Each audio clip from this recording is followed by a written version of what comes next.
দাহিয়াতুল কালবি বলেন, ইয়া রাসূলুল্লাহ, আমার স্ত্রী তখন আমার সন্তানটাকে লালন পালন শুরু করে দিল।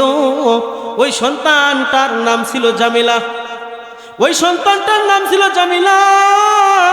জামিলাতুল শব্দের অর্থ হলো সুন্দর। ওই সময় কুরাইশ বংশের মধ্যে সবচাইতে সুন্দর মেয়েটা ছিল আমার স্ত্রী আমার এই সন্তানটাকে সুন্দরভাবে লালন পালন করতে লাগলো। আর স্ত্রীর মনে ছিল যে আমি পিতা ওই সন্তানকে হত্যা করব না, আমি আমার সন্তানকে মারব না, বড় হয়ে যদি বাবা ডাক দেয় তাহলে তার প্রতি সন্তুষ্ট হয়ে আমি আমার সেই সন্তানটাকে ক্ষমা করে দেব। এই বলে আমার স্ত্রী তার সন্তানটাকে লালন পালন করলো। এক পর্যায়ে আমার যখন ব্যবসা বাণিজ্য শেষ হয়ে গেল, আমি আবার 8-9 বছর পর মক্কার দিকে রওনা হয়ে গেলাম।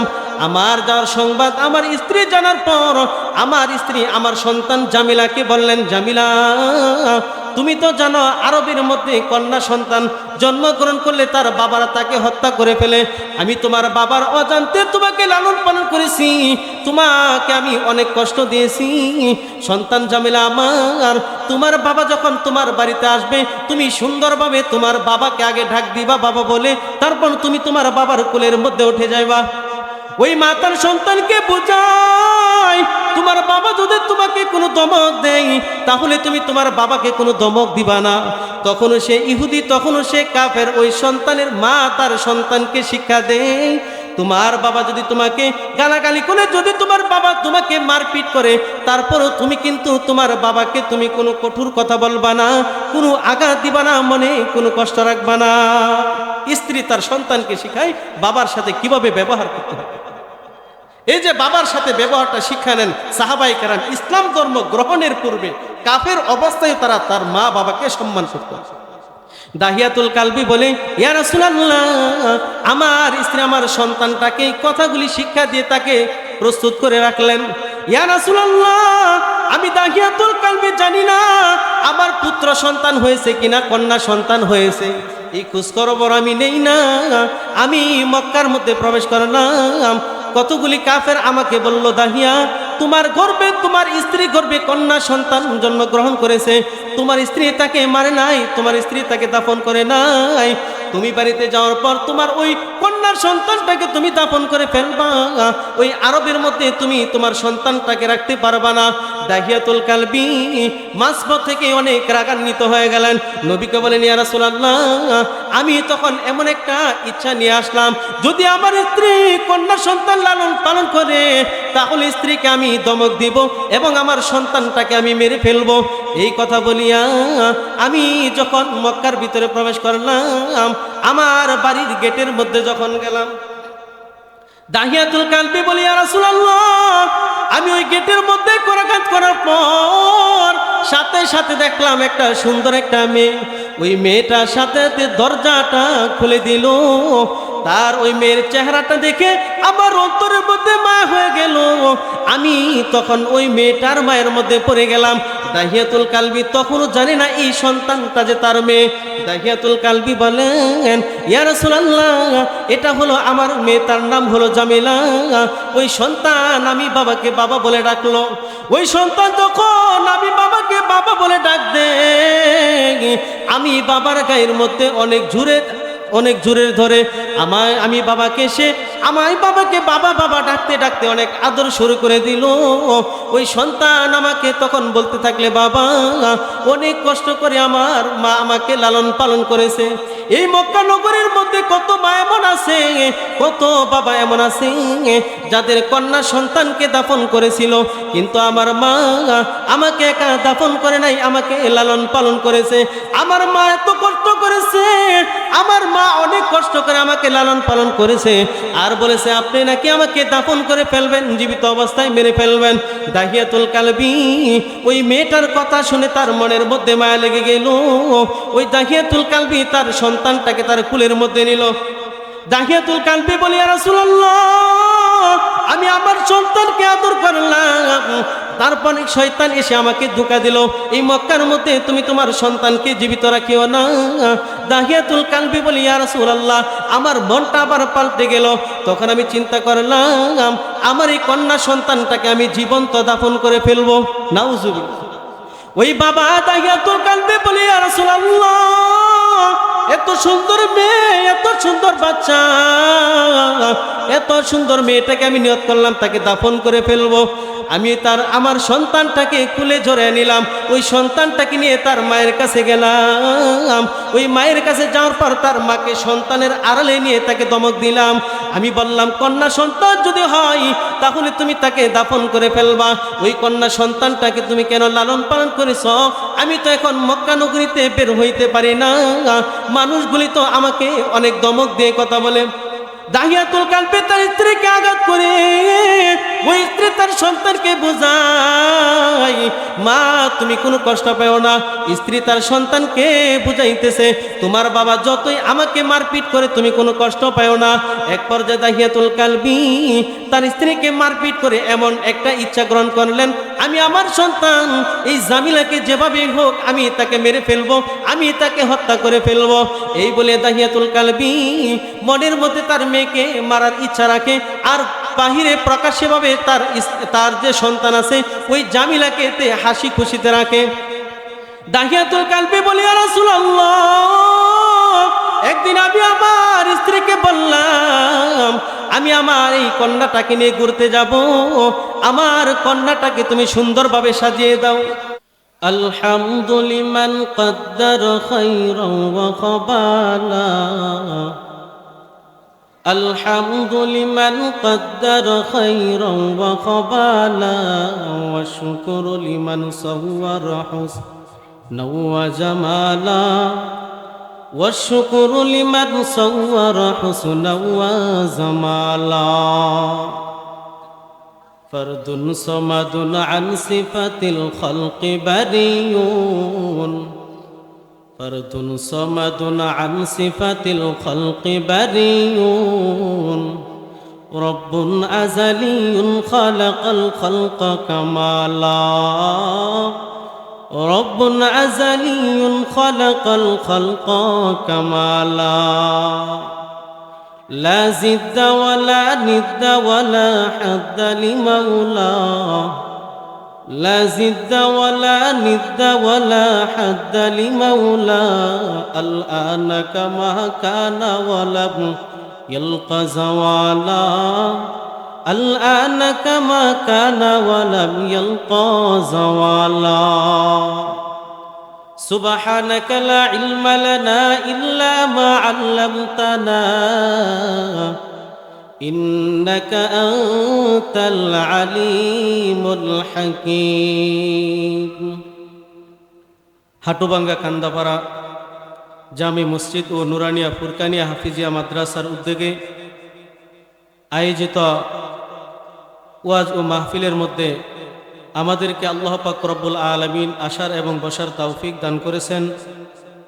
এই জন্য আমরা অন্তরস্থল থেকে শুকরিয়া আদায় করি, আলহামদুলিল্লাহ। এবং আমাদের পক্ষ থেকে অসংখ্য অগণিত দুরূদ ও সালাম বর্ষিত হোক আকায়ে নামদার তাজেদারে মদিনা সরকার দু আলম হযরত মুহাম্মদ মুস্তাফা সাল্লাল্লাহু আলাইহি ওয়াসাল্লামের উপর। সকলেই বলে আমিন। আমি মহাগ্রন্থ আল কুরআন থেকে একখানা আয়াত তেলাওয়াত করেছি। রাসূল করিম সাল্লাল্লাহু আলাইহি ওয়াসাল্লাম এর অসংখ্য হাদিস মুবারক থেকে একটি হাদিস পাঠ করেছি। আল্লাহ চাহে তো আয়াত এবং হাদিসকে সামনে রেখে কিছু আলোচনা করার প্রয়াস চালাবো। আমা তৌফিকে ইল্লা বিল্লাহ। আমরা যে জায়গাটাতে বসেছি এটা এক হলো মসজিদের সামনে, মসজিদের এরিয়ার ভিতরে। দ্বিতীয় হলো এই জায়গাটা এমন একটা জায়গা যেখানে নাকি কুরআন এবং সুন্নাহের আলোচনা হবে। হাদিসের ভাষায় এটাকে বলা হয় জান্নাতি একটা পরিবেশ, জান্নাতি একটা মজলিস। আল্লাহ রাসূল সাল্লাল্লাহু আলাইহি ওয়াসাল্লাম বলেন, যেই সকল মজলিসের মধ্যে আল্লাহ এবং তার রাসূলের আলোচনা হয়, কুরআন এবং হাদিসের আলোচনা হয়, ওই মজলিসের মধ্যে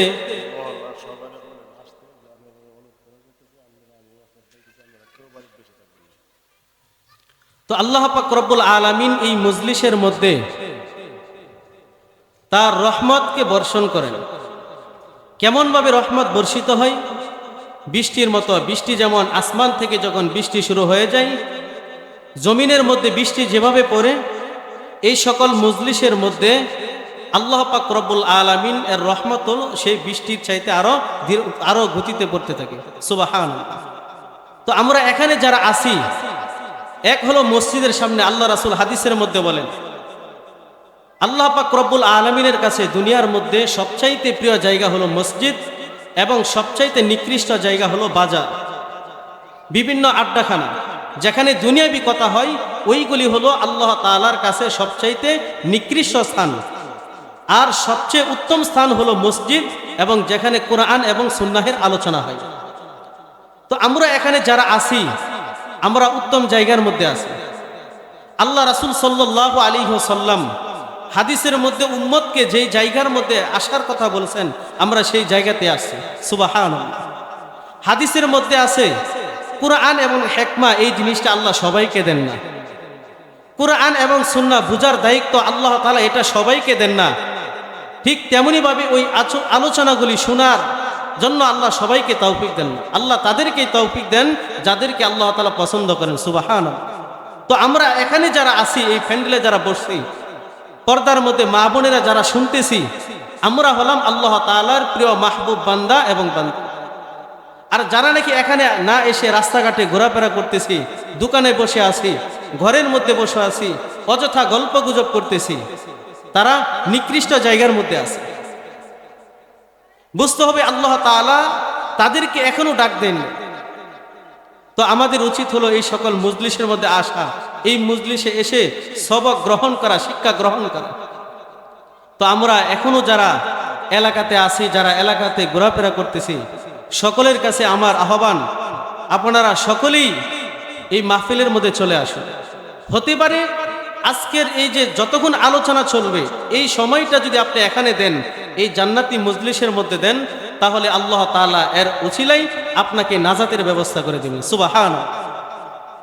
মানুষ তো তার আমল দিয়ে, শুধু আমল দিয়ে জান্নাতে যাইতে পারবে না, কেউ যাইতে পারবে না। আমল দিয়ে কেউ জান্নাতে যাইতে পারবে, একটা উসিলা লাগবে, আল্লাহর কাছে কবুলিয়ত লাগবে। তো আমাদের সেই উসিলা হইতে পারে আজকের এই মাহফিল। তো সকলের কাছে আমার আহ্বান, আপনারা যারাই এদিক সেদিক ঘোরাফেরা করতেছেন, সকলেই এই মাহফিলের মধ্যে চলে আসুন, এসে আল্লাহ তাআলার প্রিয় মাহবুব বান্দা হন।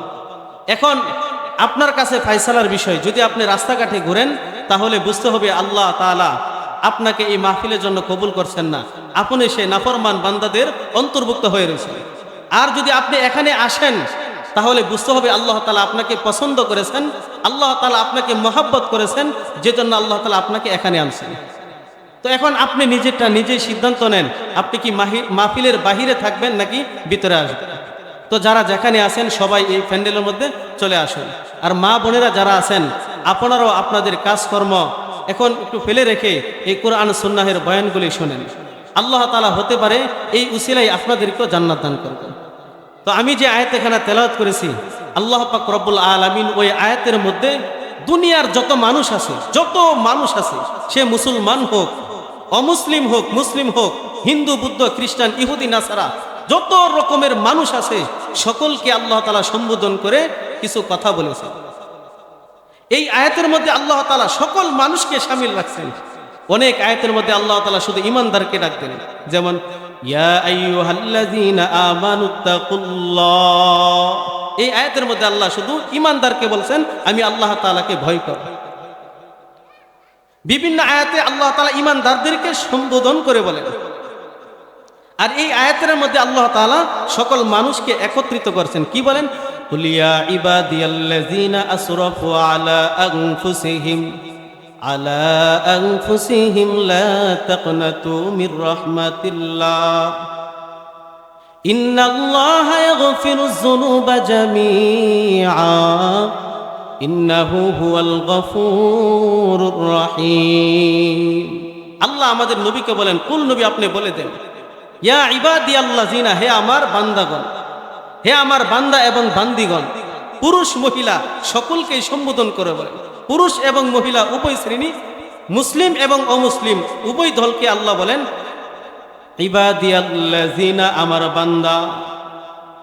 কুল ইয়া ইবাদিয়াল্লাযীনা আসরাফু আলা আনফুসিহিম, আল্লাহ তাআলা বলেন বান্দা আমার প্রিয় বান্দা বান্দিগণ, আলা আনফুসিহিম, তোমরা যারা নিজেদের উপর জুলুম করেছ, আলা আনফুসিহিম, তোমরা যারা নিজেদের উপর জুলুম করেছ, লা তাকনাতু মির রাহমাতিল্লাহ, তোমরা আমি আল্লাহ তাআলার রহমত থেকে নৈরাশ হয়ে যাও না। সুবহানাল্লাহ। আল্লাহ আমাদেরকে বলতেছেন যারা নিজেদের উপর জুলুম করেছ, অর্থাৎ যারা গুনাহ করেছ, গুনাহের মধ্যে আছো, তোমরা নৈরাশ হয়ে না। লা তাকনাতু মির রাহমাতিল্লাহ, আল্লাহ বলেন বান্দা তুমি আমার রহমত থেকে নৈরাশ হয়ে যাও না। এই যে কথাটা বলছেন আমাদের জন্য আল্লাহ বলছেন, এই আয়াতটা যখন লা তাকনাতু মির রাহমাতিল্লাহ কোন ইহুদির ক্ষেত্রে, নাসারার ক্ষেত্রে যাবে, তাহলে হবে যে তোমরা আগে আল্লাহ তাআলার একত্বতা স্বীকার করো। যেমন ইয়া আইয়ুহান নাস উবুদু রাব্বাকুমুল্লাযী খালাকাকুম, এই আয়াতে আল্লাহ বলেন ইয়া আইয়ুহান নাস, হে দুনিয়ার মানুষগণ তোমরা আল্লাহ তাআলার ইবাদত করো। আইয়ুহান নাস দ্বারা আল্লাহ তাআলা দুনিয়ার সকল মানুষকে বুঝাইছেন, আর ইবাদত করো, এই ইবাদত দ্বারা আল্লাহ তাআলা মুসলমানকে বুঝাইছেন। আর যখন কাফিরের ক্ষেত্রে হবে তখন ইয়া আইয়ুহান নাস উবুদু, এটা হলো মুসলমানের ক্ষেত্রে। আর যখন অমুসলমানের ক্ষেত্রে হবে ইয়া আইয়ুহান নাস ওয়াহিদু ওয়াহিদু, অর্থাৎ তোমরা আল্লাহ তাআলার একত্বতা স্বীকার করো। মুসলমানের ক্ষেত্রে ইবাদত, কাফিরদের ক্ষেত্রে আগে একত্বতার সাক্ষী দাও, তারপর তুমি ইবাদত করো। এই রহমতের ব্যাখ্যা হলো আমরা যারা আছি মুসলমান, যারা পুরুষ মহিলা মা বোনেরা যারা আছি, সকলকে আল্লাহ বলে রহমত থেকে নৈরাশ হইও না। অর্থাৎ যে রকমের গুনাহতে লিপ্ত আছো, ওই গুনাহটাকে ছেড়ে দাও, আল্লাহর কাছে তওবা করো, আল্লাহ ক্ষমা করে দিবে। আর যখন অমুসলিমদের ক্ষেত্রে হবে, তাদের ক্ষেত্রে তখন হবে যে তোমরা আগে কালিমা গ্রহণ করো, ইসলাম ধর্ম গ্রহণ করো। তোমরা যত প্রকারের শিরিক করছো, যত মূর্তি পূজা করছো, যত আল্লাহর সাথে শিরিক করছো, জুলুম করছো, সব কিছু আমি আল্লাহ ক্ষমা করে দিব যদি তোমরা কালিমা গ্রহণ করো। সুবহানাল্লাহ। তো আমরা এখানে যারা আছি, যারা পর্দার আড়ালের মা বোনেরা আছি, কেউ তো এমন নাই যে আমরা গুনাহ করি নাই। অনেক মানুষ এমন আছে জীবনে নামাজ পড়েন, নামাজের ধারের কাছেও আসেন। এই এলাকাতে এমন আছে যে বছরের পর বছর যাই, একদিন জুমার নামাজও পড়েন, বছরে একদিন জুমার নামাজ পড়েন। তো ওই এমন সব মানুষ যারা আছে, তারা এমন ধারণা করতে পারে যে জীবনে নামাজ পড়ছি না, এখন যদি নামাজে যাই শেষ বয়সে আল্লাহ কি আমাকে ক্ষমা করবে? এমন ধারণা যারা করে, আল্লাহ তাদের ক্ষেত্রে বলেন যে এতদিন তোমরা নামাজ পড়ছো না, এটা ভুল করছো। এখন তোমরা সিদ্ধান্ত নাও, নামাজে আসো, আল্লাহর কাছে ক্ষমা চাও, আল্লাহ ক্ষমা করে দিবেন, সামনে আর নামাজ কাজা করিও না। এমনই ভাবে এই আয়াতটা যারা যে প্রকার গুনাহের মধ্যে লিপ্ত আছে, বেনামাজিদের ক্ষেত্রে ব্যাখ্যা হলো আল্লাহর কাছে তওবা করা, পূর্বের নামাজ কাজা করা, আল্লাহ মাফ করে দিবেন। এখন থেকে তওবা করা, আল্লাহ মাফ করে দিবেন। এটা হলো বেনামাজিদের ক্ষেত্রে।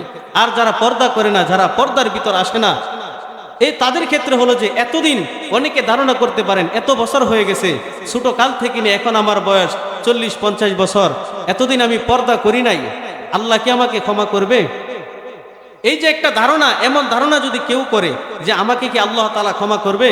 হ্যাঁ, আল্লাহ বলে আমি ক্ষমা করব। আগে বুঝো নাই, পর্দা করো নাই, এখন বুঝছো, এখন পর্দা শুরু করে দাও। যদি পর্দা করে দাও তাহলে আল্লাহ তাআলা পূর্বের যে বেগানা অবস্থায় যতগুলি গুনাহ হয়েছে আল্লাহ সব গুনাহ মাফ করে দিবে। সুবহানাল্লাহ। তো যারা বেপরদায় আছে তাদের জন্য একটা সুযোগ, এখন এই আলোচনার পর থেকে আপনি যদি পর্দার ভিতরে এসে যান, তাহলে পূর্বে যত গুনাহ করছেন আল্লাহ ক্ষমা করে দিবে। লা তাকনাতু মির রাহমাতিল্লাহ। এমনই ভাবে আরেক শ্রেণীর মানুষ আছে যারা তার মা বাবার সাথে বেয়াদবি করেছে, মা বাবার কথা শুনে না। মা যদি বলে এইদিকে যাও, বাবা যদি বলে এদিকে যাও, মা বাবাকে দমক দিয়ে সন্তান উল্টা পথে চলে যায়। মাকে দমক দেয়, বাবাকে দমক দেয়। এমন যে সন্তানগুলি আছে যে তারা মাতা পিতার খেদমত করে নাই, মাতা পিতার মনে কষ্ট দিছে, এখনো দেয়, তাদের ক্ষেত্রে একটা সুযোগ। তারা যদি বলে যে আল্লাহ এতদিন মা বাবার সাথে খারাপ ব্যবহার করছে, এতদিন মা বাবার সাথে খারাপ ব্যবহার করছি, বুঝি নাই, এখন বুঝছি, সামনে থেকে আর মা বাবার কথার অবাধ্য হব না, তাদের সাথে কোনো বেয়াদবি করব না। কোনো সন্তান যদি এই নিয়ত করে যে সামনে থেকে আমি আমার মা বাবার খেদমত করব, মাতা পিতার কথা শুনবো, তাহলে আল্লাহ তাআলা ওই সন্তানকেও ক্ষমা করে দিবে। সুবহানাল্লাহ। তো লা তাকনাতু মির রাহমাতিল্লাহ, এই ব্যাখ্যাটা অবাধ্য সন্তানদের ক্ষেত্রে হবে, ওই সন্তান তার মা বাবার কাছে ক্ষমা চাইবে এবং এই নিয়ত করবে যে আমি যতদিন জীবিত থাকি আমার মা বাবার মনে কোনো কষ্ট দিব না। আমি যতদিন বেঁচে থাকি আমি আমার মাতা পিতার অবাধ্য হব না। ওই সন্তান যদি এভাবে তওবা করে মা বাবার কাছে ক্ষমা চাই তাহলে আল্লাহ তাকেও মাফ করে দিবে। এমনইভাবে এক শ্রেণীর মানুষ আছে যারা তাদের শ্বশুর শাশুড়ির মনে কষ্ট দেয়। অধিকাংশ সমাজের মধ্যে অধিকাংশ মানুষই এমন হয়ে যায়, অধিকাংশ মানুষই এমন হয়ে যে তারা তাদের শ্বশুর শাশুড়িকে দেখতে পারে না, তাদের মাথার বোঝা মনে করে। এটাও ঠিক না, এটাও এক প্রকার গুনাহ। তো ওই মানুষ যে নাকি তার শ্বশুর শাশুড়ির মনে কষ্ট দিবে তারাও তার বাবা মায়ের সমান। নিজের বাবা মাকে যে চোখে দেখতে হবে শ্বশুর শাশুড়িকেও ওই চোখেই দেখতে হবে। এখন মনে করতে পারেন যে আমার স্বামী আমাকে আয় রোজগার করে দেয়, আমি যেভাবে ইচ্ছা সেভাবে আমি খরচ করব, আমি যেভাবে ইচ্ছা সেভাবে চলব। যদি আপনি এই মনে করেন তাহলে এটাও বুঝতে হবে যে আপনার স্বামীটা একদিনে চলে আসে না। আপনার যে শাশুড়ি সে তাকে গর্ভে ধারণ করেছে, তাকে লালন পালন করেছে, বড় করেছে, তারপর সে না কামাই রোজগারের উপযুক্ত হয়েছে, এরপর থেকে না সে আপনার স্বামী। এর আগে তো তার মা বাবা তার জন্য অনেক কষ্ট করছে। তো আপনি কোন অধিকারে অল্প কয়েকদিন যাওয়ার পরে আপনি আপনার শ্বশুর শাশুড়ির মনে কষ্ট দেন? তো যারা নাকি মনে করেন যে আমি আমার শ্বশুর শাশুড়িকে কষ্ট দিয়েছি, তাদের অবাধ্যতা হয়েছে, এখন আজকের এই বয়ানের পর থেকে যদি আপনি এই নিয়ত করেন যে আমি যতদিন জীবিত থাকি কোনো দিন আমার দ্বারা আমি আমার শ্বশুর শাশুড়ির মনে কষ্ট দিব না, যদি এই নিয়ত করেন তাহলে আল্লাহ তাআলা আপনাকেও ক্ষমা করে দিবেন। তো মোট কথা যেভাবেই গুনাহের মধ্যে লিপ্ত আছে ওই গুনাহগার বান্দা বান্দিগুলি যদি আল্লাহ তাআলার কাছে তওবা করে আল্লাহ তাআলা তাদেরকে মাফ করে দিবেন। সকলেই মনোযোগ সহকারে শুনবেন, যারা পর্দার আড়ালের মা বোনেরা আছে আপনারাও মনোযোগ সহকারে শুনবেন। তো আল্লাহ পাক রব্বুল আলামিন এই কথাই বলেন, কুল ইয়া ইবাদিয়াল্লাযীনা আসরাফু আলা আনফুসিহিম লা তাকনাতু মির রাহমাতিল্লাহ। কুল ইয়া ইবাদিয়াল্লাযীনা আসরাফু, আল্লাহ তাআলা তার প্রিয় নবী হাবিবকে বলেন, নবী আপনি জানায়া দেন, ইবাদিয়াল্লাযীনা আসরাফু, আমার ওই সকল বান্দা বান্দিগণকে যারা নাকি নিজেদের উপর জুলুম করেছে, আলা আনফুসিহিম, যেই সমস্ত মানুষ নামাজ পড়ে নাই, পুরুষদের থেকেও যারা নামাজ পড়ে নাই, মহিলাদের থেকেও যারা নামাজ পড়ে নাই, ওই সমস্ত বেনামাজিদেরকে জানায়া দেন তারা যদি পূর্বের নামাজের জন্য তওবা করে এবং সামনে থেকে নামাজ পড়বে এমন এরাদা যারা করবে আমার আল্লাহ তাআলা তাদেরকে ক্ষমা করে দিবেন। এমনই ভাবে যেই সন্তান তার মা বাবার অবাধ্য হয়েছে, যেই সন্তানগুলি নাকি তার মা বাবার মনে কষ্ট দিয়েছে, ওই সন্তানগুলি যদি তওবা করে নবী আপনি তাদেরকে জানায়া দেন, লা তাকনাতু মির রাহমাতিল্লাহ, তোমরা যদি তোমাদের মা বাবার সাথে ভালো ব্যবহার করো তাহলে আমার আল্লাহ তোমাদের গুনাহগুলিকেও ক্ষমা করে দিবে। নবী আপনি ওই সকল উম্মতদেরকেও জানায়া দেন যারা নাকি বেপরদার মধ্যে চলে, বেপরদার মধ্যে আছে, বেপরদা করে করে যারা নাকি জাহান্নামের দ্বার প্রান্তে চলে গেছে, আপনি তাদেরকেও জানায়া দেন তারাও যদি পর্দার তলে চলে আসে, তারাও যদি পর্দা করে পূর্বের জন্য তওবা করে আমার আল্লাহ তাআলা তাদেরকেও ক্ষমা করে দেবেন। নবী আপনি ওই সমস্ত মহিলাদেরকেও জানায় দেন, ওই সমস্ত পুরুষদেরকেও জানায় দেন যারা নাকি তার শ্বশুর শাশুড়ির মনে কষ্ট দিয়েছে, যারা নাকি তাদের শ্বশুর শাশুড়ির অবাধ্য হয়েছে, তারা যদি তওবা করে তাদের কাছে ক্ষমা চাই, সুন্দর ব্যবহার করে ওই সমস্ত মানুষদেরকেও আল্লাহ ক্ষমা করে দিবেন। কুল ইয়া ইবাদিয়াল্লাযীনা আসরাফু, আল্লাহ বলেছেন দুনিয়ার মধ্যে যত মানুষ আছে সকল মানুষ যদি আল্লাহ তাআলার কাছে তওবা করে, আল্লাহ তাআলার কাছে যদি তওবা করে তাহলে আল্লাহ তাআলা ওই বান্দাকে ক্ষমা করে দিবে। কেমন ক্ষমা করবে? লা তাকনাতু মির রাহমাতিল্লাহ, এখানে বলছেন আমার রহমত থেকে নিরাশ হয় না, ইন্নাল্লাহা ইয়াগফিরুয যুনুবা জামিআ, আল্লাহ বলেন বান্দা আমি তোমার জীবনে যত গুনাহ আছে সব গুনাহকে ক্ষমা করে দিব। জামিআ বহু বচন ব্যবহার করেছে, যত গুনাহ আছে সে যদি ইহুদি খ্রিস্টান হয়, সে যদি কালিমা ইসলাম ধর্ম গ্রহণ করে আল্লাহ তার গুনাহ মাফ করে দিবে। আর সে ইহুদি নাসারা ছেড়ে যদি মুসলমান হয়, যত প্রকারের গুনাই করুক না কেন, সে যদি খাঁটি মনে তওবা করে, আল্লাহ তার গুনাহ মাফ করবে। অল্প গুনাহ মাফ করবে এমন না। ইন্নাল্লাহা ইয়াগফিরুয যুনুবা জামিআ, আল্লাহ বলেন আমি আমার এই বান্দার যত গুনাহ আছে সব গুনাহ ক্ষমা করে দিব। ইন্নাহু হুয়াল গফুরুর রহিম, আল্লাহ তাআলা বলেন আমি আল্লাহ হলাম অত্যন্ত ক্ষমাশীল, আমি আল্লাহ হলাম অনেক দয়ালু। এই আয়াত যখন নাজিল হয়, সাহাবায়ে কেরাম আজবাইর রাদিয়াল্লাহু তাআলা আনহু, অধিকাংশ সাহাবায়ে কেরাম যারা নাকি গুনাহের মধ্যে লিপ্ত হয়েছিল, ওই সাহাবিগুলি তওবা করে ভালো মানুষে পরিণত হয়ে গেছে। এই আয়াতটা যখন নবী তেলাওয়াত করে, ওই কাফেররা যখন শুনে, নবী বলেছেন নবীর কাছে একটা আয়াত নাজিল হয়েছে, ওই আয়াতের ব্যাখ্যাটা হলো এমন, যদি কেউ ইসলাম ধর্ম গ্রহণ করে তাহলে আমার আল্লাহ ওই মানুষগুলির গুনাহকে ক্ষমা করে দিবে। অনেক কাফের নিকট যখন এই আয়াতের সংবাদ পৌঁছলো, ওই কাফেরগুলিও দলে দলে মুসলমান হয়ে গেল। একজন সাহাবী, ওই সাহাবী তখনও ইসলাম ধর্ম গ্রহণ করে নাই, তার নাম হলো দাহিয়াতুল কালবি। আরবি শব্দ দেহিয়াতুন বলা হয়, দেহিয়াতুল কালবি, বাংলাতে বলা হয় দাহিয়াতুল কালবি। দাহিয়াতুল কালবি রাদিয়াল্লাহু তাআলা আনহু ওই সময় ওই ইসলাম ধর্ম গ্রহণ করে নাই। দাহিয়াতুল কালবির কাছে যখন সংবাদ পৌঁছলো, নবী বলেছেন যে কালিমা গ্রহণ করে তার জীবনের সকল গুনাহ আল্লাহ তাআলা মাফ করে দেন। ওই দাহিয়াতুল কালবি একদিন নবীর দরবারে গেলেন। নবীর দরবারে যাওয়ার পর নবীকে বললেন, ইয়া রাসূলুল্লাহ, ইয়া হাবিবাল্লাহ, আমি দাহিয়াতুল কালবি অনেক জুলুম করেছি, নিজের উপর অনেক অন্যায় করেছি, আমাকে কি আল্লাহ তাআলা ক্ষমা করবেনি যদি আমি ইসলাম ধর্ম গ্রহণ করি?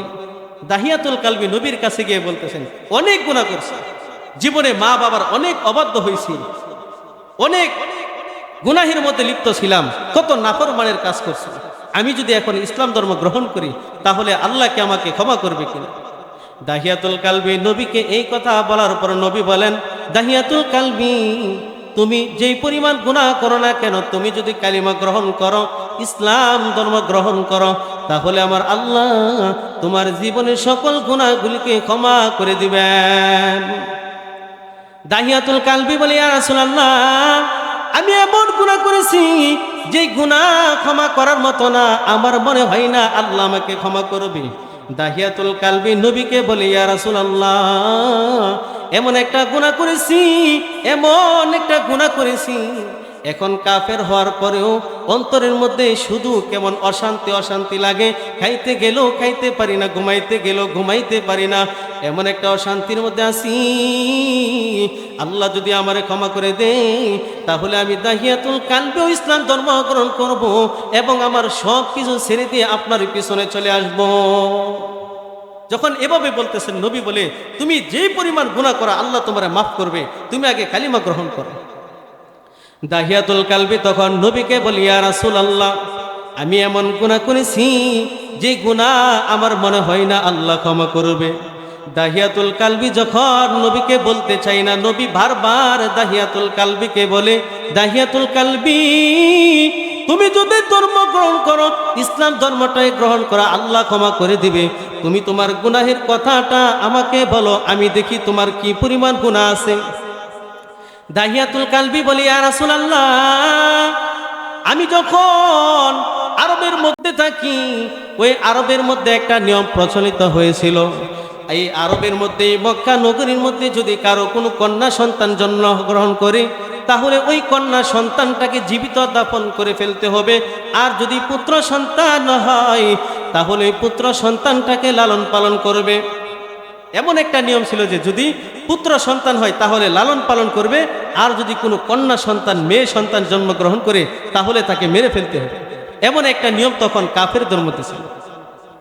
দাহিয়াতুল কালবি বলে, ইয়া রাসূলুল্লাহ, ওই সময় যে আমি ইহুদি ছিলাম, আমি যে কাফের ছিলাম, আমাকে তখন ওই কাফেররা যে নিয়মটা ছিল, আমাদের মধ্যে এই নিয়মটা ছিল।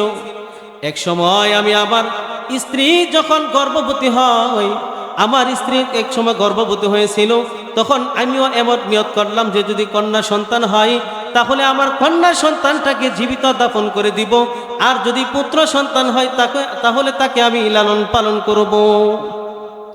দাহিয়াতুল কালবি বলে, ইয়া রাসূলুল্লাহ, আমি নিয়ত করেছি আরবের এই প্রথা অনুযায়ী যদি আমার কন্যা সন্তান হয় তাহলে আমি ওই কন্যা সন্তানটাকে মেরে ফেলবো, আর যদি আমার পুত্র সন্তান হয় তাহলে তাকে আমি জীবিত রাখবো। এক পর্যায়ে আমার স্ত্রী যখন গর্ভবতী হয় ওই সময় আমার ব্যবসার জন্য আরব ছেড়ে আরব থেকে দূরে যাইতে হয়।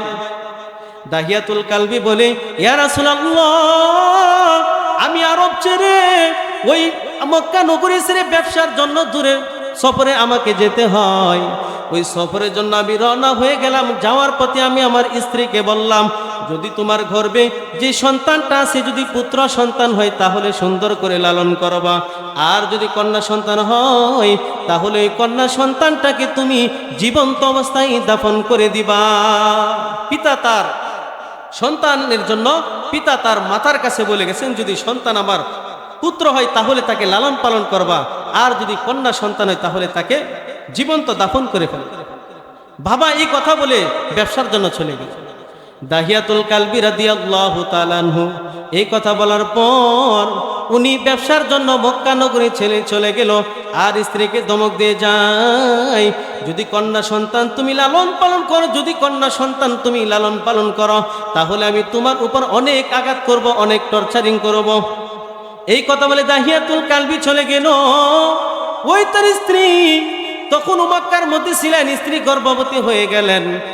এক পর্যায়ে যখন প্রসব বেদনা শুরু হয়ে গেল ওই সময় স্ত্রী অর্থাৎ ওই বাচ্চার মা তখন চিন্তা করে, তার বাবা তো অর্ডার দিয়ে গেছেন যদি কন্যা সন্তান হয় তাকে মেরে ফেলার জন্য, আর যদি পুত্র সন্তান হয় তাহলে তাকে জীবিত রাখার জন্য, সুন্দরভাবে তাকে লালন পালন করার জন্য। আমি একজন মা হয়ে আমি কিভাবে আমার এই কন্যাটাকে মেরে ফেলবো? যদি আমার কন্যা সন্তান হয় তাহলে আমি একজন মা হয়ে কিভাবে আমি আমার সন্তানকে মেরে ফেলবো? এই চিন্তায় তার দিন যাইতেছে। এক পর্যায়ে দেখা গেল ওই সন্তানটা কন্যা সন্তান জন্মগ্রহণ করলো, এবং এমন সুন্দর কন্যা সন্তান জন্মগ্রহণ করেছেন। তখন যুগে ওই কুরাইশ বংশের মধ্যে সবচাইতে সুন্দর ছিল। হাদিসের মধ্যে আছে ওই কন্যার সন্তানটার নাম রাখা হয়েছে জামিলা, অর্থাৎ জামিলাতুন শব্দের অর্থ হলো সুন্দর। দাহিয়াতুল কালবি তার স্ত্রীকে বলছেন যদি কন্যা সন্তান হয় তাহলে তাকে মেরে ফেলবে। এখন স্ত্রী তার মা চিন্তা করতেছে, আমি একজন মা হয়ে তাকে 10 মাস 10 দিন গর্ভে ধারণ করেছি, এত কষ্ট করে আমার সন্তানটাকে ভূমিষ্ঠ করলাম, আমি আমার এই সন্তানকে কিভাবে মারব? আমার দ্বারা সম্ভব না।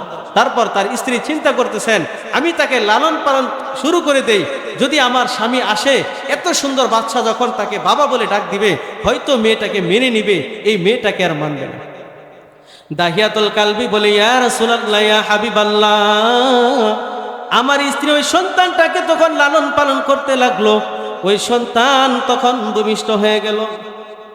ওই স্ত্রী তখন এমন একটাই টেনশনে পড়ে গেল, যদি এই সন্তানটাকে আমি এখন রাখি, যদি তারে লালন পালন করি তাহলে আবার স্বামী বাড়িতে এসে আমাকে অনেক টর্চারিং করবে। এখন ওই সন্তানটাকে আমি মারতেও পারি না, যদি জীবিত রাখি তারপরেও আমার উপর অনেক আঘাত আসবে, আমি এখন কি করব? ওই মা জননী ওই অবস্থায় এত টেনশন। এক পর্যায়ে ওই মা জননী বলে, আমার স্বামী আমার উপর যত টর্চার করুক আমি ওই টর্চারে কোনো ভয় পাবো না, আমি আমার সন্তানকে লালন পালন করব। ওই মা তখন ওই সন্তানটাকে লালন পালন করতে লাগলো। এই যে দাহিয়াতুল কালবি বলে, ইয়া রাসূলুল্লাহ, এত কষ্ট করে আমার স্ত্রী আমার সন্তানটাকে লালন পালন করতে লাগলো। ইয়া রাসূলুল্লাহ, আমার স্ত্রী তখন অনেক ভয় পাইতেছিল। আমার স্ত্রী তখন অনেক ভয় পাইতেছিল যে আমি যদি তাকে হত্যা করে ফেলি, আমি যদি তাকে মেরে ফেলি তাহলে সে কি করবে? এইভাবে তার স্ত্রীর বর্ণনা দিতেছেন নবীর কাছে। বলে, ইয়া রাসূলুল্লাহ, আমার স্ত্রী এত ভয়ানক অবস্থায়ও সে চিন্তা করতেছে আমি মা হয়ে কিভাবে ওই সন্তানটাকে মেরে ফেলি। তো এই যে এই জায়গা থেকে আমরা কি বুঝি? এখান থেকে বুঝি একজন সন্তানের জন্য তার মা অনেক কষ্ট করে। একজন মা কোনোদিন তার সন্তানকে কষ্ট দিতে পারে না, কেউ দেয় না। একটা সন্তান সে যদি সারা দুনিয়া এনেও যদি তার মায়ের সামনে এসে ফেলে দেয়, সারা দুনিয়া যদি তার মায়ের সামনে এনে রেখে দেয়, তাহলে তার মা যে তাকে যে গর্ভধারণ করেছে 10 মাস 10 দিন, ওই একদিনের ঋণ শোধ হবে না। আমরা যারাই আছি, আমাদের সারা দুনিয়াও যদি আমার মায়ের পায়ের সামনে এনে রেখে দেই, তাহলে মায়ের 1 ফোঁটা দুধের ঋণ শোধ হবে। তাহলে সন্তান হয়ে কিভাবে ওই মায়ের সাথে আমরা বিয়া দেব? দাহিয়াতুল কালবি তো বলে রেখে গেছেন, বাবা হয়ে বলে ফেলছেন যে সন্তানকে মেরে ফেলো, আর মা পরীক্ষার মধ্যে পড়ে গেছেন আমি কিভাবে মার। কারণ মা চিন্তা করছেন এত কষ্ট করে আমি সন্তানটাকে গর্ভধারণ করলাম, আমি তাকে মারতে পারবো, আমি মরে যাব। মা চিন্তা করে আমি মরে যাব, তবু আমার সন্তানকে আমি জীবিত রাখব। এরই নাম হলো মা। যে মা নিজে মরে যেতে রাজি, কিন্তু সন্তানকে মারতে কখনো রাজি না। কিন্তু সমাজ আজ এমন অবস্থা হয়ে গেছে, ওই সমাজ তার মাকে বয়কট করে দেয়। অধিকাংশ মানুষ তার মাকে দেখতে পারে না, বিশেষ করে বিবাহের পর মাকে ধমক দেয়। এই এলাকাতে অনেক আছে, আমার সামনেও এমন ঘটে যে তার মাকে ধমক দিয়ে কথা বলে। যদি ডাক দেয় সন্তানকে, তাহলে ওই সন্তান ডাকের উত্তর দেয় খুব ধমক দিয়ে। অথচ আল্লাহ কোরআনে বলছেন, ফালা তাকুল্লাহুমা উফফি ওয়ালা তানহারহুমা, খবরদার তুমি তোমার মাকে ধমক দিও না, এমন কোনো আচরণ করিও না যে আচরণের কারণে তোমার মা এবং তোমার বাবা কষ্ট পায়। আর সেই মাকে কেমন আমরা কষ্ট দিই, অথচ সারা দুনিয়া রাখলেও মায়ের সেই 1 ফোঁটা দুধের ঋণ শোধ হবে। ওই মায়ের সেবা করতে হবে, ওই মায়ের খেদমত করতে হবে, ওই বাবাকে সম্মান করতে হবে, যেই বাবার মাধ্যমে আমরা দুনিয়াতে এসেছি, যেই বাবা আমাদের রিজিকের ব্যবস্থা করেছেন, যেই বাবা আমাদেরকে সুন্দরভাবে লালন পালন করেছেন। ওই মা বাবার মনে কখনোই কষ্ট দিতে হবে না। কবি বলছেন যে সারা দুনিয়া যদি ভেঙে পড়ে যে একটা কষ্ট হয়, মায়ের প্রসব বেদনার সময় সে এমন একটা কষ্ট হয়। এই কবি বলেন যে জীবনের মূল কষ্ট মায়ের প্রসব বেদনায়, 7 আসমান 7 জমিন তখন মায়েরই মাথায়। জীবনের মূল কষ্ট মায়ের প্রসব বেদনায়, 7 আসমান 7 জমিন তখন মায়েরই মাথায়। এমন মাকে কেমনে আজি, এমন মাকে কেমনে আজি যাব আমি ভুলিয়া। জীবনের মূল কষ্ট মায়ের প্রসব বেদনায়, 7 আসমান 7 জমিন তখন মায়েরই মাথা। আমি যখন ছিলাম আমার মায়েরই উদরে, চলাফেরা করলেন যে মা কত কষ্ট করে। আমি যখন ছিলাম আমার মায়েরই উদরে, চলাফেরা করলেন যে মা কত কষ্ট করে। এমন মাকে কেমনে আজি, এমন মাকে কেমনে আজি যাব আমি ভুলিয়া। জীবনের মূল কষ্ট মায়ের প্রসব বেদনায়, 7 আসমান 7 জমিন তখন মায়েরই মাথা। এই যে এখানে কবি বলছেন প্রসব বেদনার যে একটা কষ্ট, 7 আসমান এবং 7 জমিন পরিমাণ একটা কষ্ট তখন মায়ের অনুভব। এই কষ্টটা আমরা হয়তো বিভিন্ন কিতাব থেকে অনুধাবন করি, এমন হইতে পারে, কিন্তু যারা গর্ভে ধারণ করেন মা, একমাত্র তারাই জানে কি পরিমাণ কষ্ট, ওই মাকে কিভাবে কষ্ট দেয়। ওই মায়ের দোয়ার কারণে সন্তানগুলি জান্নাতি হয়। ওই মা দোয়া করলেই সন্তান ওলি হয়ে যায়, ওই বাবা দোয়া করলেই সন্তান ওলি হয়ে যায়। আর ওই মা বাবার কষ্ট লাগলেই সন্তান দুনিয়াতেও তার জীবন বরবাদ হয়ে যায়, আখিরাতেও তার জীবন বরবাদ হয়ে যায়। এমন অনেক ঘটনা আছে।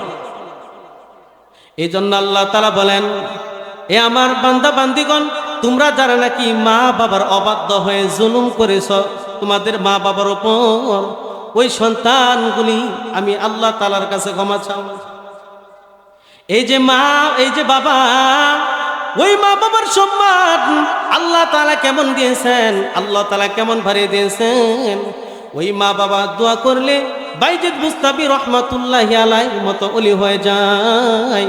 ওই মা বাবা দোয়া করেছেন আব্দুল কাদের জিলানী রহমাতুল্লাহি আলাইহি, দুনিয়ার মধ্যে সবচাইতে বড় ওলি হয়ে গেছেন। ওই মা বাবা দোয়া করেছেন এমন অনেক অনেক মূর্খ মানুষগুলি আল্লাহ তাআলার ওলি হয়ে গেছেন। এই যে ওলি হয়েছেন, এই ওলি হওয়ার পিছনে একটাই কারণ, তার মা বাবার দোয়া। হযরত মুসা আলাইহিস সালাম আল্লাহ তাআলার অনেক বড় একজন নবী ছিলেন। মুসা আলাইহিস সালাম আল্লাহ তাআলার সঙ্গে কথা বলতেন, আল্লাহর সাথে কথা বলতেন তুর পাহাড়ের উপরে গিয়ে। এই যে মা বাবার সম্মান আল্লাহ কতটুকু দিয়েছেন, মায়ের দুয়ার পাওয়ার আল্লাহ কতটুকু দিয়েছেন, এর একটা উদাহরণ মুসা নবীর সাথে ঘটে গেছে। মুসা নবীর সেই ঘটনাটা দেখলেই বোঝা যায় মা বাবার কত সম্মান দিয়েছেন। আল্লাহর নবী মুসা আলাইহিস সালাম তুর পাহাড়ের মধ্যে গিয়ে আল্লাহ তাআলার সঙ্গে কথা বলতেন। মুসা নবী আল্লাহ তাআলার কাছে মাঝে মাঝে অনেক অবাক করা প্রশ্ন করতেন। একদিন মুসা নবী আল্লাহ তাআলার কাছে তুর পাহাড়ে গিয়ে বলেন, আল্লাহ, আমি যদি রব হইতাম, আপনি যদি আমার বান্দা হইতেন। মুসা নবী আল্লাহকে বলতেছেন, আমি যদি রব হইতাম, আপনি যদি বান্দা হইতেন, তাহলে আপনি আমার কাছে কি চাইতেন? আল্লাহ তখন মুসা নবীকে বলে, মুসা, এটা কখনো সম্ভব হবে না। তারপর মুসা আলাইহিস সালাম আল্লাহকে বলেন, যদি হইতো তাহলে আপনি কি চাইতেন? আল্লাহ তাআলা তখন মুসা নবীর জবাবে দেন, আমি তোমার কাছে সর্বপ্রথম সুস্থতা চাইতাম।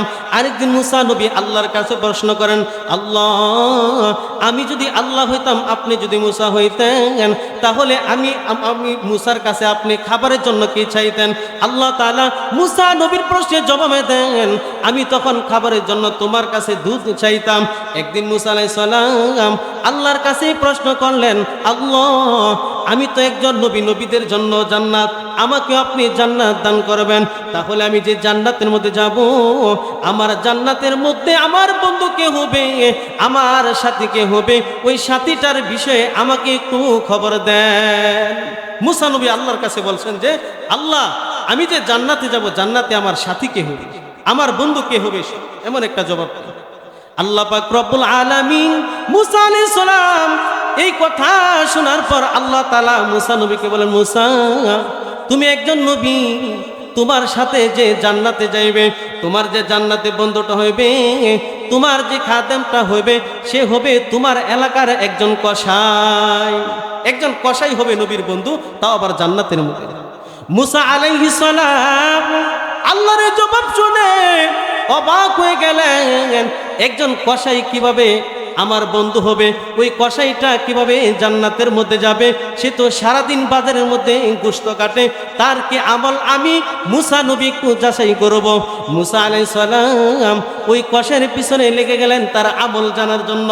মুসা আলাইহিস সালাম ওই কসাইয়ের পিছনে গেলেন, বাজারের মধ্যে গিয়ে দেখেন কসাই সকাল থেকে সন্ধ্যা পর্যন্ত শুধু গোশত কাটে আর বিক্রি করে, মাঝখানে অন্য কোনো আমল নাই। মাঝে মধ্যে সুবহানাল্লাহ, আলহামদুলিল্লাহ তাসবিহগুলি পড়ে। মুসা নবী বলেন, ওই কসাইয়ের নিশ্চিত এমন একটা আমল রয়েছে যে আমলের কারণে আল্লাহ তাআলা আমার সাথে জান্নাতে দেবে। মুসা আলাইহিস সালাম বলেন, আমি দেখলাম ওই কসাইটা যখন গোশত বিক্রি করে, গোশতর মাঝখান থেকে ভালো ভালো সুন্দর এবং নরম কিছু গোশতের টুকরা আলাদা করে রাখে। ওই কসাই গোশত বিক্রি করে, ভালো যখন একটু গোশত দেখে নরম গোশত, ওই গোশতটা একটু আলাদা করে রাখে। মুসা আলাইহিস সালাম অবাক হয়ে গেলেন, কসাই গোশত বিক্রি করে আবার নরম ভালো গোশতগুলি কেন আলাদা করে, অল্প পরিমাণ গোশতগুলি জমায়। মুসা আলাইহিস সালাম ওই কসাইয়ের পিছনে পিছনে থাকতে লাগলেন। মুসা আলাইহিস সালাম দেখলেন ওই কষাই যখন সন্ধ্যাবেলা হয়ে যায় ওই গোশতের টুকরাগুলি নিয়ে তার বাড়ির দিকে রওনা হয়ে যায়। মুসা আলাইহিস সালাম ওই কষাইয়ের পিছনে পিছনে যাইতে লাগলেন। গিয়ে দেখেন কষাই তার বাড়ির মধ্যে গেলেন। বাড়ির মধ্যে যাওয়ার পর ওই কষাই নিজের হাতে পাতিলগুলি আনলেন। ওই পাতিলের মধ্যে গোশতগুলি সুন্দরভাবে রান্না করলেন। মুসা আলাইহিস সালাম চিন্তা করলেন একজন কষাই সারাদিন গোশত কাটি গোশত বিক্রি করে আবার অল্পগুলি গোশত আনলেন। ওই গোশতগুলি আবার সে রান্না করতেছে। মুসা নবীর কাছে এই ঘটনাটা অনেক অবাক হয়ে গেল। এবার মুসা আলাইহিস সালাম ওই কষাইকে লক্ষ্য করতে লাগলেন। ওই কষাই গোশতগুলি রান্না শেষ করে সে তার ঘরের ভিতরে প্রবেশ করলো। মুসা নবী দেখেন ওই ঘরের মধ্যে একটা দুলনা আছে। ওই দুলনার মধ্যে মুসা নবী দূর থেকে দেখেন ওইটা হলো একজন বৃদ্ধ মহিলা। মুসা নবী দেখতেছেন কষাই এই গোশতগুলি রান্না করে ঘরের ভিতরে গেছেন। ওই ঘরের মধ্যে গিয়ে দেখেন একটা দুলনা আছে। দুলনা এগুলি ছোট ছোট বাচ্চা যখন জন্মগ্রহণ করে তখন তাদেরকে আরাম খাওয়ানোর জন্য ঝুলানোর জন্য দুলনা দেওয়া হয়। মুসা নবী গিয়ে দেখেন ওই একটা ঘরের ভিতরে একটা দুলনা, ওই দুলনার মধ্যে বৃদ্ধ একটা মহিলা। সুবহানাল্লাহ। এই যে বৃদ্ধ মহিলা এটা কে জানার জন্য মুসা নবী জানলেন ওই বৃদ্ধ মহিলাটা, ওই বৃদ্ধ মানুষটা হলো ওই কষাইয়ের মা। সুবহানাল্লাহ। এবার মুসা নবী অবাক হয়ে গেলেন। দূর থেকে দেখেন ওই কষাই যে গোশতগুলি রান্না করেছেন ওই কষাই তার মায়ের কাছে গেলেন। গিয়ে দেখেন তার মা ওই অবস্থায় ঘুমিয়ে রয়েছে। ওই দুলনার মধ্যে তার মা ঘুমিয়ে রয়েছে। মুসা আলাইহিস সালাম দেখেন কষাই তার মাকে ডাক দেয় না। ওই কষাইটা সারাদিন গোশত বিক্রি করলো, সারাদিন অনেক ক্লান্ত ছিল। বাড়িতে আসার পর মায়ের জন্য গোশত রান্না করলো। ওই গোশত নিয়ে আবার কষাই তার মায়ের কাছে গেল। এত ক্লান্ত শরীর নিয়েও ওই কষাই তখনও ঘুমায় না। মুসা নবী বলেন ওই কষাইটাকে দেখলাম তাসবিহ পড়তেছে, আল্লাহর নামের জিকির করতেছে। কারণ কষাই চিন্তা করে আমার মা তখন মনে হয় ঘুমিয়ে গেছে, আমার মা এখন ঘুমিয়ে গেছে। আমি যদি আমার মাকে ডাক দেই আমার মার ঘুম ভেঙে যাবে, আমার মা অনেক কষ্ট পাবে। আমি একজন কষাই হয়ে, সামান্য কষাই হয়ে আমি আমার মায়ের মনে কষ্ট দিতে পারবো না। মুসা আলাইহিস সালাম বলেন অনেকক্ষণ হয়ে গেল। ওই কষাই এক পর্যায়ে অনেক রাত্রে গিয়ে তার মায়ের ঘুম ভাঙলো। ঘুম ভাঙার পর মুসা নবী বলেন ওই কষাইটা তার মাকে ছোট বাচ্চার মতো, মা যেমন তার সন্তানকে ছোটবেলা কুলে নেই, ওই বাবা যেমন তার সন্তানকে ছোটবেলা কুলে নেই, মুসা আলাইহিস সালাম দেখলেন ওই কষাইটাও তার মাকে, তার মায়ের মাথাটা তার কোলের মধ্যে রাখলেন। মুসা আলাইহিস সালাম দেখলেন ওই কষাইটা রান্না করা গোশতগুলি আগে যে নরম নরম গোশত ছিল ওই গোশতগুলি কষাই আগে মুখের মধ্যে দেয়। মুখের মধ্যে দিয়ে চিবায়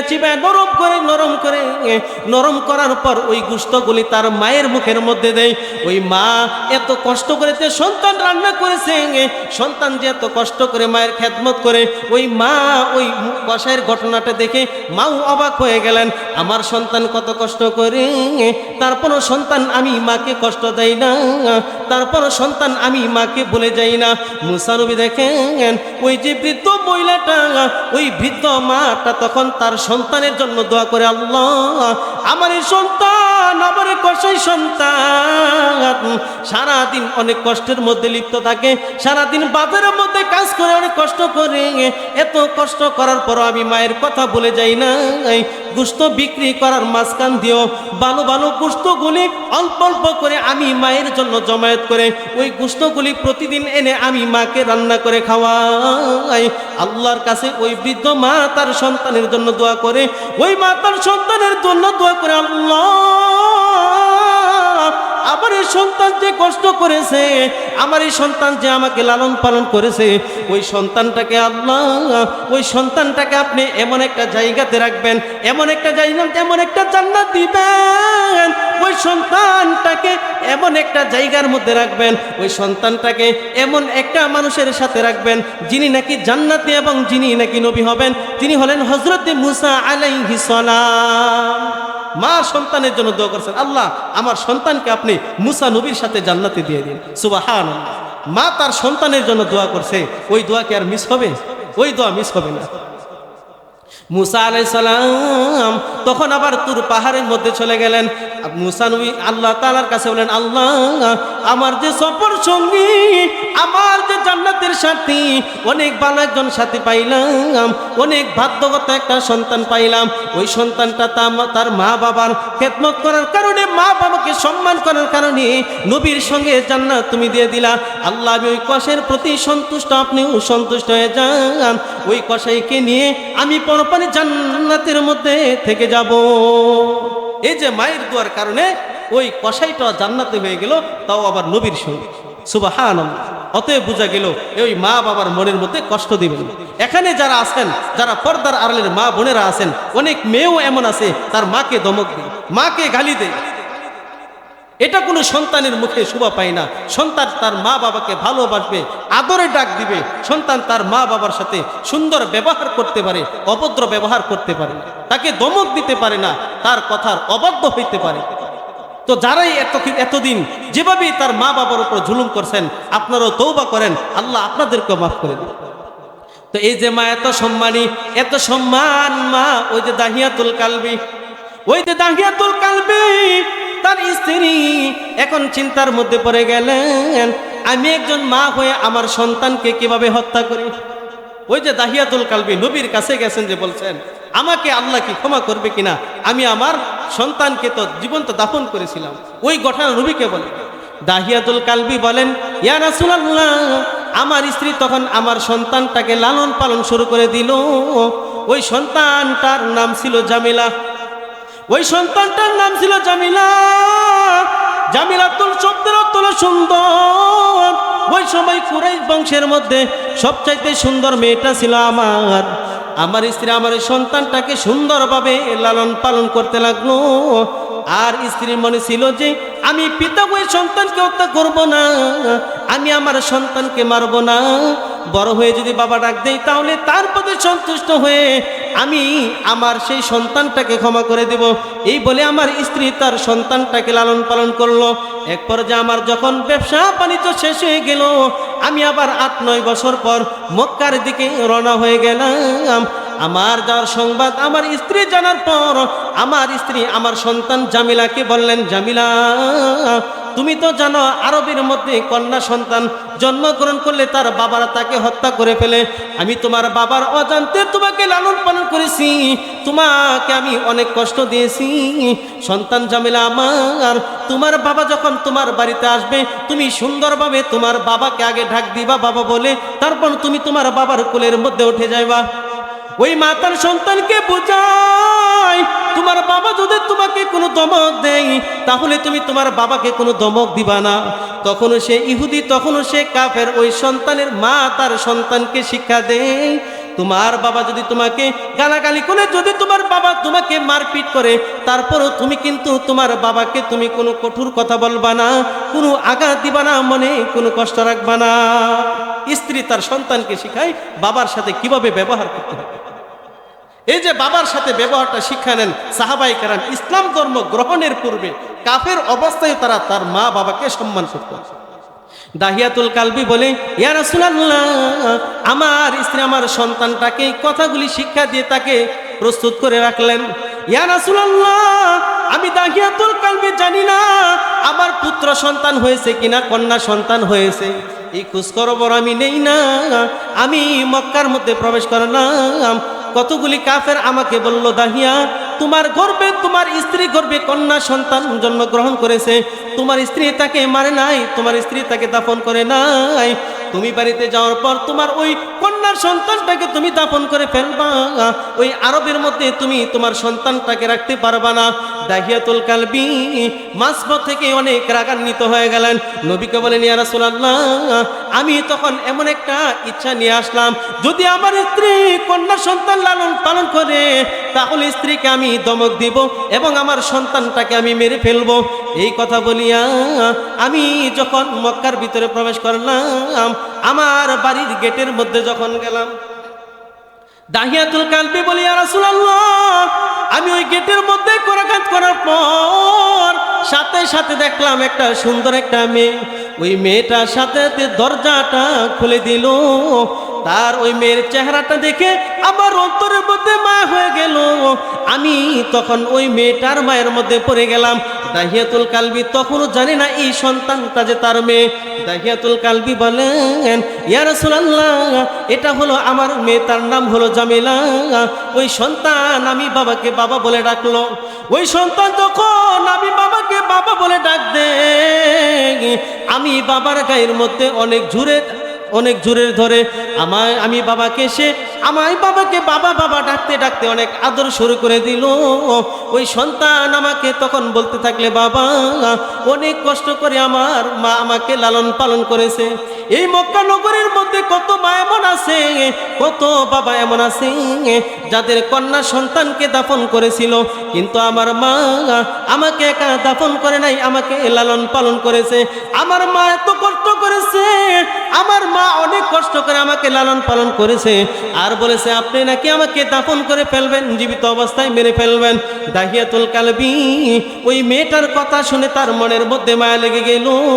ওই দাহিয়াতুল কালবি তার সন্তানটাকে তার কুলের মধ্যে নিল।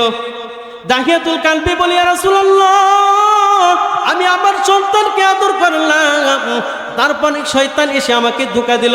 এই মক্কার মধ্যে তুমি তোমার সন্তানকে জীবিত রাখিও না। দাহিয়াতুল কালবি বলি, ইয়া রাসূলুল্লাহ, আমার মনটা আবার পাল্টে গেল।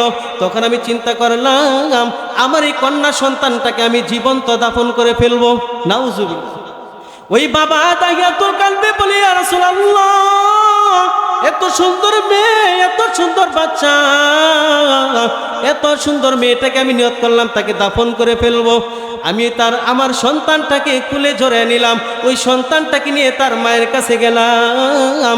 ওই মায়ের কাছে যাওয়ার পর তার মাকে সন্তানের আড়ালে নিয়ে তাকে ধমক দিলাম।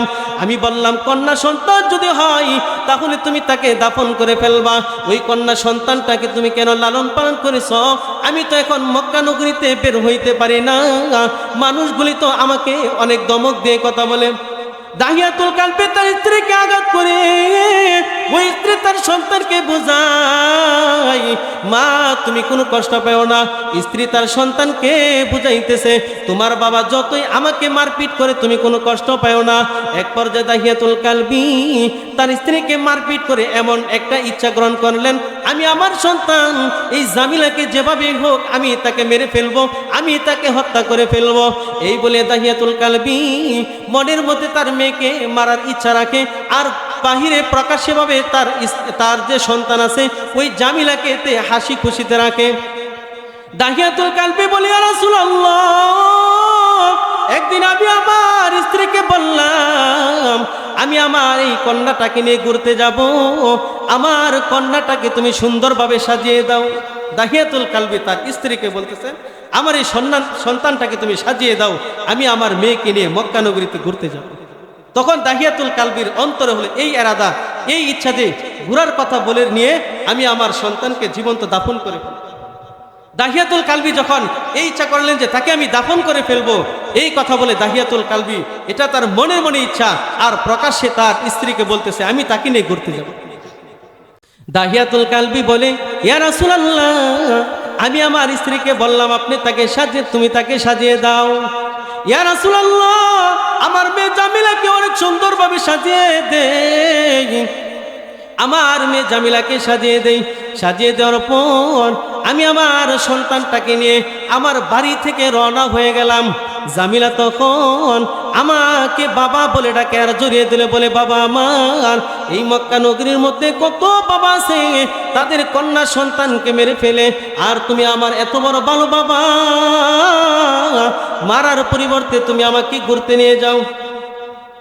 দাহিয়াতুল কালবি বলে, ইয়া রাসূলুল্লাহ, আমি আমার সন্তানটাকে নিয়ে মক্কা থেকে মরুভূমির দিকে রওনা হয়ে গেলাম। জামিলা তখন আমি বাবাকে প্রশ্ন করে, বাবা, মানুষে তো ঘুরতে যাই বিভিন্ন জায়গার মধ্যে, মানুষে তো ঘুরতে যাই বিভিন্ন প্রদর্শনী জায়গার মধ্যে, কিন্তু আপনি আমাকে এই মরুভূমির দিকে কোথায় নিয়ে যান? ওইখানে তো কোনো মানুষ বসবাস করে না, ওইখানে তো কোনো মানুষ যায় না, এমন একটা জায়গায় তুমি আমাকে কেন নিয়ে যাও? জামিলার প্রশ্নের জবাবে তারা বাবা বলে, এই দিক দিয়ে আমি সামনের এলাকায় তোমাকে নিয়ে যাব। জামিলা তখন আনন্দের সহিত তার বাবার সাথে যায়। আর দাহিয়াতুল কালবি বলে, ইয়া রাসূলুল্লাহ, তখনও আমার মনের মধ্যে এই বাসনা ছিল যে আমি আমার সন্তানকে মরুভূমির এক কিনারে নিয়ে তাকে হত্যা করে ফেলবো। দাহিয়াতুল কালবি বলে, ইয়া রাসূলুল্লাহ, আমি আমার সন্তানটাকে নিয়ে মরুভূমির এক কিনারের মধ্যে চলে গেলাম। ওই জামিলার সন্তান আমার, তখন আমি বাবাকে জড়িয়ে ধরে আর বলে, বাবা এটা কেমন এক জায়গা, যে জায়গার মধ্যে লা উশবুন ওয়ালা শাজারাতুন, কোনো গাছও নাই, কোনো গাছগাছালিও নাই, ওয়ালা মাউন ওয়ালা তায়রুন, এই জায়গার মধ্যে তো কোনো পানিও নাই, এই জায়গার মধ্যে তো কোনো পাখিও নাই, ওয়ালা ইনসানুন, এই জায়গার মধ্যে তো কোনো মানুষও নাই, কেমন এক জায়গা আমাকে তুমি ঘুরতে নিয়ে আসলা? দাহিয়াতুল কালবি বলে, ইয়া রাসূলুল্লাহ, আমার মেয়ে যে আমাকে বারবার বাবা ডাকে, এত কষ্ট করে আমি বাবাকে বারবার আমি বাবাকে বাবা বলে ডাকে, তখনও আমার অন্তরের মধ্যে একটু মায়া জন্মাই নাই। ইয়া রাসূলুল্লাহ, ওই অবস্থায় আমি একটা কোদাল নিয়ে কিংবা গর্ত করার মতো যন্ত্র নিয়ে আমি গর্ত খনন করতে লাগলাম। দাহিয়াতুল কালবি বলে, ইয়া রাসূলুল্লাহ, ওই গর্ত খনন করার পর গর্ত যে খনন করতেছি, মরুভূমির সেই বালুগুলি আমার দাড়ির মধ্যে, আমার চুলের মধ্যে ভরে যাইতেছে। আমার ওই সন্তান জামেলা ওই অবস্থায় তার কাপড় দিয়ে, তার হাত দিয়ে আমার চেহারা থেকে বালুকণাগুলি সরিয়ে দিতেছে, আমার চেহারা থেকে বালুগুলি সরিয়ে দিতেছে। ইয়া রাসূলুল্লাহ, ওই সময় আমার অন্তরের মধ্যে মায়া লাগে নাই, ওই সময় আমার কন্যার জন্য মায়া আসে নাই। দাহিয়াতুল কালবি বলে, ইয়া রাসূলুল্লাহ, যখন আমি গর্তটা খনন করতেছিলাম, জামিলা বলে, বাবা গুরার কথা বলে আমার মায়ের কাছ থেকে আমাকে আনলা, ঘুরতে নিয়ে যাবা তুমি শহরে কিংবা প্রদর্শনীয় জায়গার মধ্যে, এখন তুমি মরুভূমিতে আনলা, এই মরুভূমিতে তুমি গর্ত খনন করতেছ, এই গর্ত খনন কি জন্য তুমি করো? জামিলা তার বাবাকে প্রশ্ন করে। দাহিয়াতুল কালবি বলে, আমি আমার সন্তানকে তখন বলি, এই গর্ত খনন করি তোমার সাথে গর্তের মধ্যে খেলাধুলা করব। ওই জামিলা তখনও খুশি, জামিলা তখনও তার বাবাকে বাবা বলে ডাক দেয়। এক পর্যায়ে যখন গর্ত খনন করা শেষ হয়ে গেল, দাহিয়াতুল কালবি বলে, ইয়া রাসূলুল্লাহ, ওই গর্ত খনন করা শেষের পর অনেক গভীর গর্ত, ওই গর্ত থেকে মানুষ পড়লে উঠতে পারবে না, আমি আমার সন্তানটাকে কাছে টেনে আনলাম। কাছে টেনে আনার পর জামিলাকে ওই গর্তের মধ্যে ধাক্কা দিয়ে ফেলে দিলাম। নবীর কাছে দাহিয়াতুল কালবি বলে, ইয়া রাসূলুল্লাহ, আমি আমার সন্তান জামিলাকে ওই গর্তের মধ্যে ফেলে দিলাম। ওই গর্তের মধ্যে ফেলে দেওয়ার পর আমার সন্তান তখন আমাকে বাবা বাবা বলে ডাকে আর বলে, বাবা আমি বুঝে গেছি, তুমি আমাকে ঘুরতে নিয়ে আসো নাই, আমাকে মারার জন্য তুমি এখানে নিয়ে আসছো। ইয়া রাসূলুল্লাহ, দাহিয়াতুল কালবি নবীকে তখন এইভাবে বলতেছেন। আমার ওই সন্তান তখন আমাকে এভাবে যখন বাবা বাবা বলে ডাকে, আমি আমার সন্তানকে গর্তের মধ্যে ফেলে দেওয়ার পর জামিলা তখন বলে, তুমি আমাকে মেরে ফেলবা। মক্কার মধ্যে অন্যান্য বাবা যেমন তাদের কন্যা সন্তানকে মেরে ফেলে, তুমিও আমাকে মেরে ফেলার জন্য আনছো। দাহিয়াতুল কালবি বলে, ইয়া রাসূলুল্লাহ, ওই জামিলা তখন গর্ত থেকে আমাকে বলে, বাবা আমি এই মক্কা নগরীতে থাকবো না, আমি এই মক্কা নগরীতে চলে যাব, আমি তোমার বাবার পরিচয় দিব না, আমি মক্কা নগরীর মধ্যে থাকবো না, কুরাইশ বংশের কোনো পরিচয় দিব না, আপনি আমাকে মারিয়েন না, আমি সন্তানকে আপনার মেয়েকে আমাকে ছাড়ে দিয়ে দেন, আমি তোমার বাবার পরিচয় দিব না, আমি মক্কা নগরী ছেড়ে অনেক দূরে চলে যাব। দাহিয়াতুল কালবি বলে, জামিলা যখন আমার কাছে ক্ষমা চাই, আমার অন্তরের মধ্যে তখনও মায়া লাগে না, আমি তখন আমার সন্তানের উপর থেকে বালু ফেলতে লাগলাম। এক পর্যায়ে তার জামিলা, ওই জামিলার সন্তানটা তার বাবাকে বারবার চিৎকার করে কান্না করে বলে, বাবা দুনিয়ার অন্য বাবাদের মতো তুমি হতে পারলা না।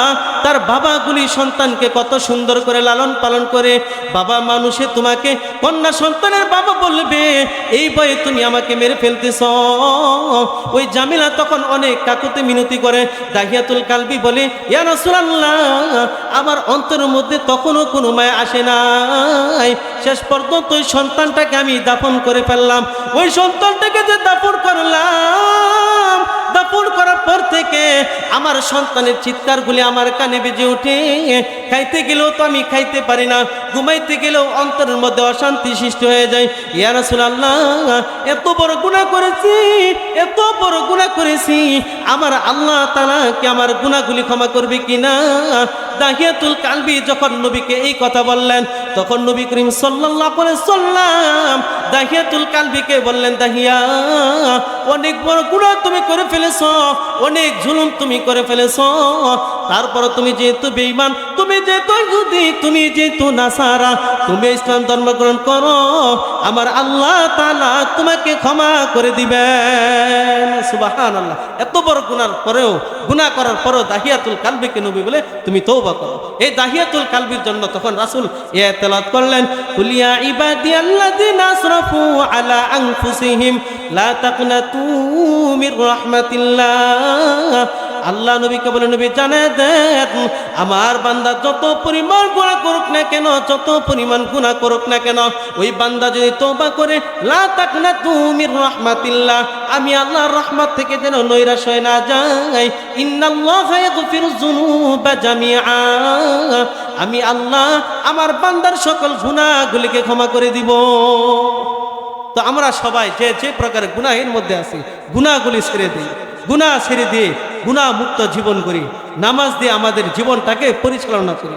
গুনাহে যে হয়েছে এজন্য তওবা করি, অবাধ্য সন্তানগুলি মা বাবার কাছে ক্ষমা চাই।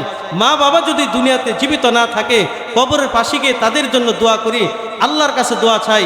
যাদের মা বাবা বেঁচে আছে, জীবিত আছে, ওই নিয়ামতটাকে অনেক বড় নিয়ামত মনে করি, কারণ যার মা বাবা নাই সে বুঝে তার মা বাবার যন্ত্রণা কত। আজকের পর থেকে আর কেউ নামাজ কাজা করবেন না, কেউ মা বাবার মনের মধ্যে কষ্ট দিবেন না, কোনো সন্তান মা বাবাকে ধমক দিয়ে কথা বলবেন না, কোনো স্ত্রী তার স্বামীকে ধমক দিয়ে কথা বলবেন না, কোনো স্বামীও তার স্ত্রীকে ধমক দিয়ে কথা বলবেন না।